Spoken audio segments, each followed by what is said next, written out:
Francisco Alvarez was the headliner in this game. He went 3 for 3 with 3 RBIs. He had the home run off Luis Heel, who the Mets hit around pretty good in this game. So another good starter, the Mets were able to beat up.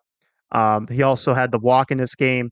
Alvarez had 3 walks in this series, which is interesting because we talk about Vientos and his chase rate. We saw Alvarez, particularly in the second half last year when he struggled, was chasing stuff. So his plate discipline has been really good since he's returned from the IL.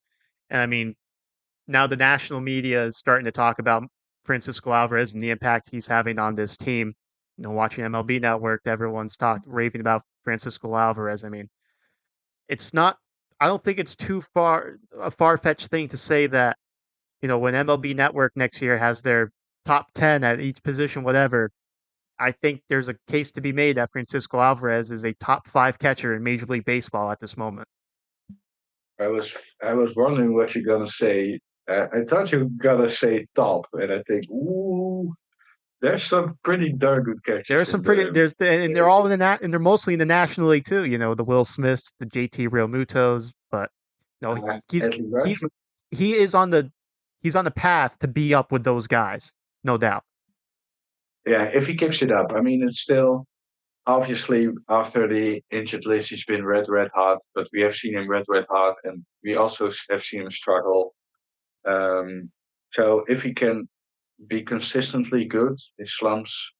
We have seen last year that he had some good months, but he also had some terrible months. Um, but there are signs that his slumps will be um, not as big, and that's definitely what you said.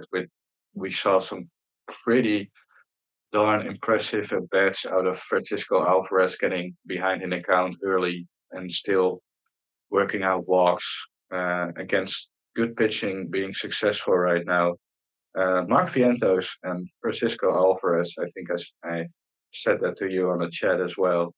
Um, Two spots where we have struggled in recent years finding good young players, and that's the catching and that's third base. I think after David Wright, we didn't necessarily have a great third baseman.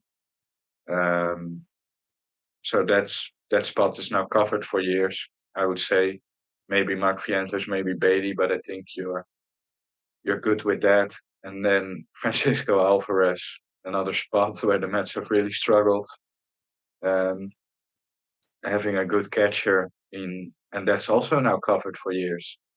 So it's tremendous. It's tremendous that these two guys, not only for this year but definitely for years to come, have guaranteed us 2 spots in the lineup.